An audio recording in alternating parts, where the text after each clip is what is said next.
Welcome to Joy in Our Town, and I'm your host, Mitchell Taylor.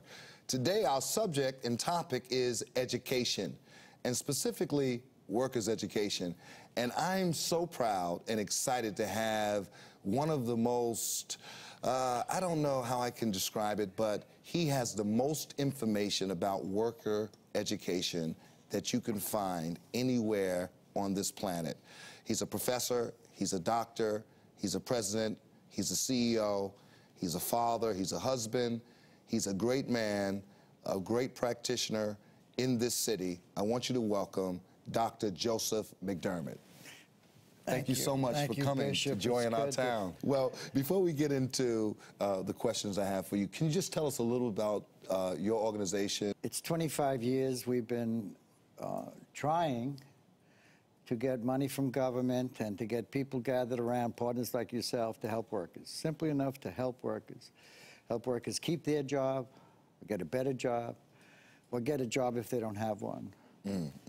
We've been fortunate this last year, 70,000 workers were in classes throughout this city run by the Consortium and our partners, the 1199 Teamsters, the building trades, and our community groups, ERDA, Henry Street, Sobro.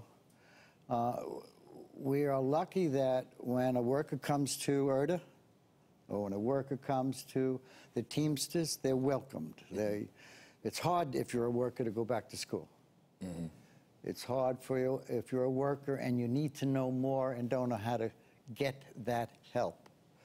It's very difficult for a worker to be stuck at a salary and need a promotion and not have a license. Well, you know what? On that point, our topic is education. So, do people understand the importance of education in the workplace? Of course. Of course. If you're a stockbroker, you know you've got to keep up. And if you're an airline ticket taker, you got to know the computer. You know that. And if you get a job, it's your first job in a retail, somebody's going to ask you what something is, what they're worth. You've got to take it to the cash register. You've got to tell them as a salesperson, you need those kinds of skills. Everybody knows you need how to read. Everybody knows you need how to use a computer. And for our new residents from Central America or Poland, they know they have to speak English. And everybody has to write something and sometime during the day at their job. So, yes, they know. The question is how, as a worker, how do you get improvement? How does, you know, education and proper training really help them improve their jobs and their employment status, I should say? It's supposed to work this way. The more you know, the more money you're going to make, unless your boss is a jerk or you're a jerk. The reality is that you ask yourself, you ask your cousin next to you, or you ask your supervisor, ask a neighbor, how do I learn more? Because you talk about your job. Right. Workers talk about their job. They do it more than they sleep. They work, work, work. Or if they haven't got a job, they feel terrible and they want to work. Right. So how do you get better at work? It's a complicated role, work. No matter what it is, there's always something that you have to do better. And so where do you go? Now, I can't talk about all 3 million workers in the city. I'd rather talk about those workers who haven't got enough skills. Well, we call them these terms, entry-level worker, or the long-time unemployed worker, or the low-paid worker. And there are programs, not enough and not enough money, but there are programs. The New York City Board of Education has regional learning centers all throughout the low-income neighborhoods of this city. Your union, and there's 1,100,000 union members in New York, will provide you with some help in how you increase in your job. My satisfaction of being partnered with you and our friends in the communities is that a worker can find out that if they go to ERDA, they can learn how to drive a middle-sized truck. They can learn computer skills. They can get help with English. They can learn how to write. They can learn how to fill out a job application. They can learn how to do a resume. There are now in New York City, community groups, what we call CBOs, community-based organizations, there's invariably a good CBO in every low-income neighborhood. Mm-hmm. And those groups invariably will provide a worker with the kind of advice and support they need. Mm-hmm. But most specific are the big ones like IRTA, mm-hmm. Henry Street, Sobro, BWI, OBT, CAMBA. These are groups that deal with tens... HANIC. HANIC, right. Thank you. Mm-hmm. Black Vets, Urban League, they're coming to me. Yeah, yeah. These are good people where you go there, you're a neighbor, and you walk in the door, I need to find a job. Mm-hmm. Well, take this course. Mm-hmm. Come here Tuesday and Thursday night. Mm-hmm. I'm not very good at English. Mm-hmm. Well, we have classes for new Americans mm-hmm. where you not only learn English, but you learn how to look for a job. Mm-hmm. Now, there's got to be a way of finding that service. Well, local communities work on an information network. They'll tell you where to go. Your church will tell you where to go. Your PTA will tell you where to go. But most importantly, you know down the block there's a community group that will have you and help you. You said, you alluded to it earlier, you said that, you know, some people are getting this, but not enough. Yeah. What, I mean... And the question is what to do about it. What to do about it. I mean, you talked about GED, or ESL. I know that, you know, you're big on when you're reskilling and getting folks ready, yes. GED. I can't talk about GED because we don't offer GED. The Board of Ed does, or the Department of Ed does. I got you. And a number of community groups do. We are more practical in a certain kind of way. When somebody who can't speak English or hasn't got a high school diploma comes to us, our basic question is, what is it you want to do? What kind of skills do you have, and what kind of skills do you want us to share with you or to give to you or help you upgrade in skills? And then let's talk about how you find a job. Mm-hmm. Now, that costs money. Not very expensive. But for $3,000, a community group can enroll a person, assess a person, train a person, and help them find a job. Right. That's not expensive. Right. But the reality is that not because of 2007 and the recession, not because of just government tightness or philanthropic pulling back, there's a reality that there's never been a formal system for workforce education. As crazy as it sounds, it's never been a priority, so there's not enough money. The government just cut, the federal government just cut again. So it's not enough money. But the reality is that, but try it out. I mean, you're not going to get turned away. You're not going to be put on a waiting list. But you know from your work in Northwest Queens, not enough people know how to get these services. Right. Right. And so while there is a million, somewhat, hundreds of thousands of people who need the service, there is still room. There's still an opportunity. It's hard to go back to school, but it's more comfortable to come to your union. And it's more comfortable to go to your neighborhood and have these services. Right, You'll be treated with respect. Tell us about yourself. You know, I don't want to let you leave this program without the 2 or 3 million New Yorkers that are watching this, knowing who Dr. Joseph McDermott is. I don't know what to say. The energy and the passion that's required to work in a way where workers feel comfortable and know that you respect them is not a skill, it's an empathy, it's a political wisdom.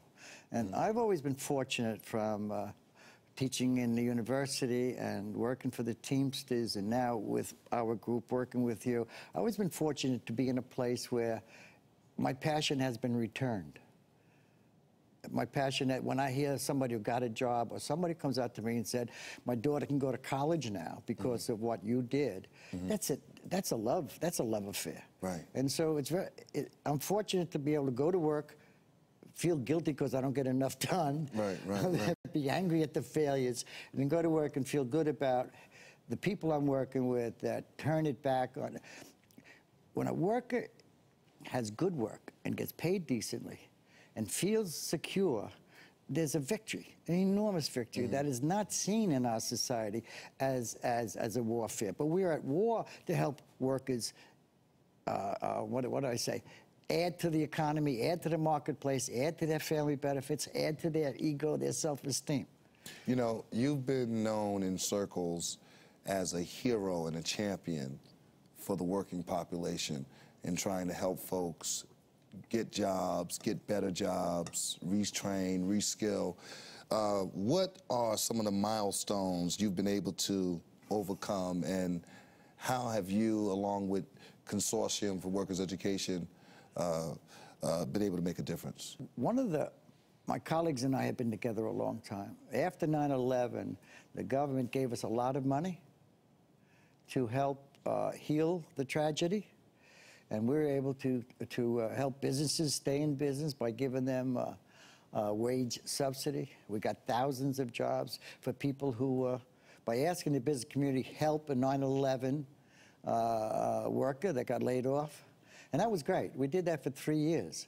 Mm-hmm. The second milestone is meeting you and Aaron Schiffman and our friends from the community, where we've been able to take the union experience and join with communities in saying that the unions are for all workers. Mm-hmm. That's a major victory. For all workers. For all workers. If even you're not if they're a member not even union, a member yet. But if you get a $2 raise, my members get a $2 raise. If you get laid off, our members are overworked and trying to handle the work. I mean, there's ways that unions, in their unity and their aggressiveness, need to help all workers. Mm-hmm. Our milestone was in saying that all workers are part of unions in our effort, in our obligation. And that is working. Mm-hmm. That is working. I have union leaders who say to me, what else can we do? And I take great comfort in that. We have about 2 minutes left to kind of demystify the unions for people that may not really understand why unions are important and how they became important. I know it would take much longer than 2 minutes. Oh, no, I got 2 minutes. The first is unions are a natural force. Every worker needs protection against the boss.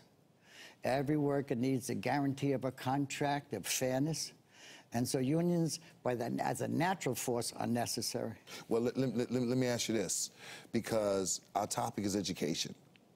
You have mastered, and we got about a minute left, you have mastered bringing together the union world and the common community working world and putting them together with education to marry these two worlds and get folks back to work. Tell us about how education and that marriage and what you're doing in the closing minute that we have. One quickly is that you were worried about evictions in Queensbridge, et cetera.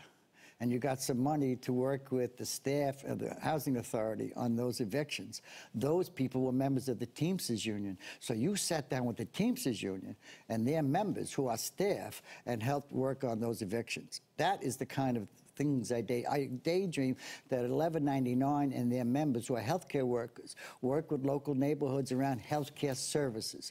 That DC 37, who works in HRA, can work, and their members can work as staff of HRA on the delivery of services. This is the daydream, that all workers and unions provide a service to community. And that educates them. And an educated consumer. What has to do with education is that now I've had an offer from the Machinists Union to provide some classes to a neighborhood where they are.